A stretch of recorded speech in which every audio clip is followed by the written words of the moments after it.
A story we reported 3 years ago called Step by Step. It's about the work of Dr. Jerrold Petrofsky of Wright State University in Ohio. Dr. Petrofsky, through the use of computers, has enabled certain paralyzed people, paraplegics and quadriplegics, to walk. In layman's language, Petrofsky's computer sends electrical impulses in proper sequence to the muscles, forcing them to move, much the same way the brain sends those messages to the limbs through a healthy spinal cord. In effect, he has developed technology that bypasses the damaged nerves. This story is about that. It's also about the human spirit. They're always together. 16. The way it was 3 years ago. Susan Steele, 19, paralyzed. No movement in her legs, no control over her fingers. A quadriplegic, the result of a car accident. The doctors gave it to her straight. She'd never walk again, would have to live in a wheelchair. Susan and her parents went through hell. It hurts. I saw my daughter as a beautiful young 5'10" girl getting in the car, and the next thing I know, I see her in tongs in the hospital, and it hurts. Suffering so. That was 3 years ago. Susan Steele was just starting on the road back. Her movements were almost imperceptible, maybe an inch or so. But she was on the way back. Dr. Jerrold Petrofsky's makeshift computer was sending information into her leg muscles, strengthening them, bringing them back to life. 3 years later, this is Susan Steele on the campus of Wright State University. This is not a one-shot walk. She does it every day now. And that's not all. What she's most proud of is she can use her fingers, comb her hair, eat her food, and lots more. We'll see more of Susan Steele later in this report. Again, 3 years ago, you may remember Nan Davis. The night of her high school graduation, she was a passenger in a bad car accident. A moment of disaster, a paraplegic for life. The doctors said she'd never walk again, and they were wrong. When we caught up to her, she'd already been on the leg trainer and was now on this makeshift bike. Information coming through from the computer by wire and electrodes to strengthen the leg muscles. A few weeks later, her first bicycle ride. Her legs were doing the pushing. They were getting their instructions from a computer hooked up to a battery. And later on, an historic first step for the experiment at Wright State University. They're still tired. Okay, I know they're tired. Let's hold it back. And the next summer, graduation at Wright State, supported by Jerry Petrofsky and Dr. Chandler Phillips, and a scaled-down computer control that was sending messages to her legs. Nan Davis made her first public walk. Some researchers in the field complained that she wasn't walking on her own, and never would. Well, this is Nan Davis 3 years later. What once took a laboratory full of equipment is now small enough to be strapped around her waist.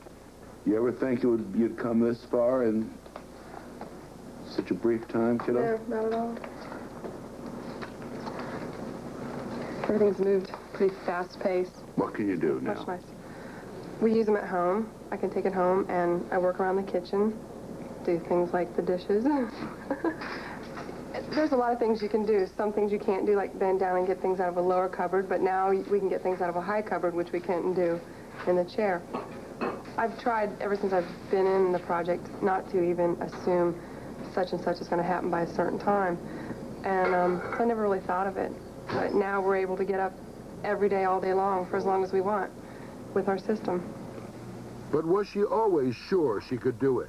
I'm sure I've had my doubtful days as well as I've had my positive days. I don't remember ever thinking that it was never, ever going to work. Indeed, it may take remarkable people to reach such a remarkable conclusion. Remarkable young people like Gene Lieber, victim of a gunshot wound, paraplegic.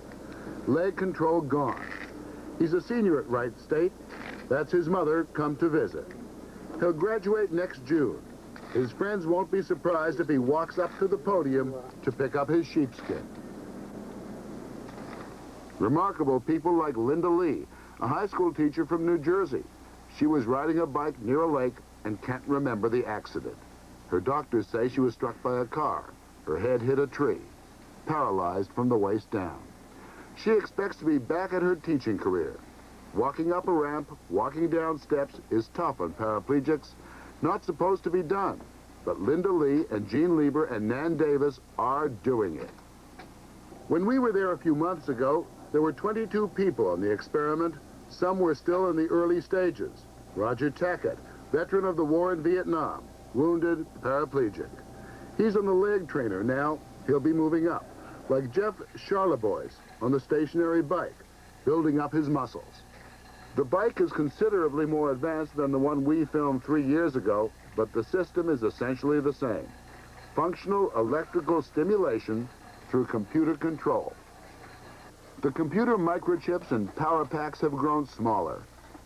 And what used to look like a helter-skelter inventor's garage is a lot more organized now. But the biggest change is the LSU brace, a brace which was introduced years ago at Toronto Children's Hospital. The brace was brought to full development by this Englishman, Roy Douglas, professor of orthopedics at Louisiana State University. When he heard about the work being done by Dr. Petrofsky, Douglas offered his own brand of expertise. Dr. Petrofsky says the mating of computer and brace has pushed his work ahead by years. In essence, the computer tells the legs to walk. The brace keeps the legs and body from buckling over. My next big problem is to make this much more cosmetically acceptable, because with a brace going all over the body, we have to do some more reductions here, like new knee joints, a new hip joint, and make these cables disappear. It has to be easy to use. They have to be able to get in and out of that system in 5 minutes at the most. It has to be very cosmetic, or nobody will use it. And we're not fooling ourselves and thinking differently. This is research. We have a lot of way still to go, and we have a lot of problems, but they are surmountable. 3 years ago, Dr. Petrofsky hoped he could eliminate all this wiring and separate patching going from computer to the legs and get one garment, perhaps, that could hook up with one plug. The Granick brothers in Florida heard him and set to work on just such a garment. Dressing time now takes but a few minutes compared to the time it took 3 years ago. This is still a laboratory. This is still in the experimental stage. But few will deny that it's a remarkable combination of technology being used by a remarkable group of young people, like those we've seen. Remarkable people like Jennifer Smith. Jennifer Smith, pretty, athletic, and on her way to medical school when she became the victim of gunshot wounds. The bullets severed her spine. They told me I would never walk again. They told me that I would be paralyzed from the chest down. They told me that I was going to suffer a number of complications that come with spinal cord injury, like lack of bladder control, bowel control, pressure sores, respiratory problems, and a number of things that would probably shorten my life by about 30%. What was your state of mind hearing all this? I was so grateful to have lived through it that from the very beginning I thought that no matter what happened, as long as I made it through, as long as I lived through this, then somehow or another I was going to deal with it and I was going to fight it. I wasn't going to take it sitting down. What is the difference? What is the difference in your life being able to get out of wheelchair and onto your feet? You wouldn't believe how you start feeling when you sit in the wheelchair and people look down at you all the time. For me and for a lot of other people I know, between that and people always wanting to help you, you start feeling like a child. And so I feel a tremendous psychological advantage being able to stand here and face you eye to eye and not have to look up at you as if I'm a meek little humble child looking up to a parent. Do you feel less of an odd person out when you go shopping? I've been out shopping a couple of times and it was so much fun. I couldn't believe the different perspective you have on the world also when you're standing up. Everything looks so big and ominous when you're sitting down all the time. I expected people to be staring at me, and people stare at me much more when I'm in the wheelchair, maybe because I make a nuisance of myself, but I didn't feel awkward and I didn't feel odd. I did feel as if I fit in more. The world is made for people on their feet. It's unfortunate, but that's the world. And Susan Steele, with whom we began this report. Since our first story, she and Dr. Petrofsky have been working on a hand control system. What this hand control system does is it gives you a grip, and it can make eating, for instance, holding a brush, brushing your teeth, a lot easier because you can grip it and you can hold on to it, which you haven't been able to do before because your hands don't move.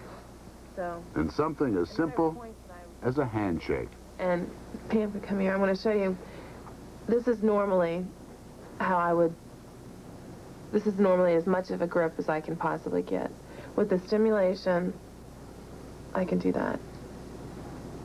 I can get a good solid grip. And that can make a difference in a person's daily living, and that's very important. Once you get the hang of it, it's relatively simple. A button under each thumb activates the computer, which sends a message down to the sensors in the brace, which tell the leg muscles which way to move. It may come as a surprise, but sitting down and standing up are two of the toughest things for a healthy person to do. Imagine then the problems a Jennifer Smith has. But with computer stimulation feeding into the brace, it can be done. And then there's something called cognitive feedback, which could have great implications for the future. Sight and sensation are vital to keep balance. Those with spinal injury have lost all sensation in their feet. So when Dr. Chandler Phillips blindfolds Jennifer, she should topple over. But what the doctors have managed to do is transfer Jennifer's sensation from her feet to her chest. In a word, Jenny's feet are now in her chest, and she can stand, blindfolded, as long as the computer is sending sensation up into her chest. And once the computer is off, Jennifer Smith will topple over. Oh. The purpose of the experiment is to free paralyzed people from having to look at the ground all the time to see where they're going. Once this system is perfected, paraplegics will be able to walk with their heads high. Despite the advances in Dr. Petrofsky's lab, his work has come under attack by other researchers. They argue there's been too much publicity, too much hype, that he promises more than he can deliver. And some even say his experimental subjects like Nan Davis and Susan Steele, Jean Lieber, Jennifer Smith aren't really walking at all. Any of these critics ever come here to look at your work? No, in fact, what we've found is when we've had critics, we've invited them into the lab. With very few exceptions, they don't come here. In doing any story like this, there is the danger, and we're aware of it, of holding out a kind of false hope that anybody who's paralyzed is going to be able to walk. With any catastrophic disease, people will grab at anything, and they can get false hopes. All you can do is be honest, try to tell people exactly the status of that research. You know, we're not curing anything. What we're trying to do is help people live a healthier and better lifestyle. We firmly believe that the best way to answer our critics is simply with accomplishments, achievement, and let them speak for themselves. One of the other people here said that it makes an extraordinary difference being able to look people in the eye, not having to look up at them. Yes. I mean, when I was injured, I thought, boy, why did you make me 5'11"? Because I can't even use those legs. And to be able to be tall again, to look you in the eye is great. Even look down a little bit, it's great. It's wonderful, it really is. It's wonderful for my family, most of all. Have your friends noticed any difference about you since you've been on your own two feet? It's just incredible, especially my parents. When this happened to me, I think it was more devastating to them, and I saw them age before my eyes, and it just made me feel so guilty, and that ruined our relationship. And for example, I sent them a film. I sent them the videotape when I danced with Dr. Petrofsky at his birthday party. My sister said the looks on my parents' faces, she said from the looks on their faces when they saw that, she felt that it took 5 years off their lives. Just called to let you know. People that see me don't believe I'm the same person. They look at my legs. I look so normal and healthy, and I'm strong. I'm out of the, I was spending time in the hospital before. I was having all sorts of health problems, and now I'm strong, I'm healthy, and I'm very happy. And walking. And I'm walking, just like I always knew I would. The kind of work that Jerrold Petrofsky is doing at Wright State is also being done in different ways by other researchers in the United States and around the world. For the paralyzed, there is now at least the hope that more giant steps will be taken.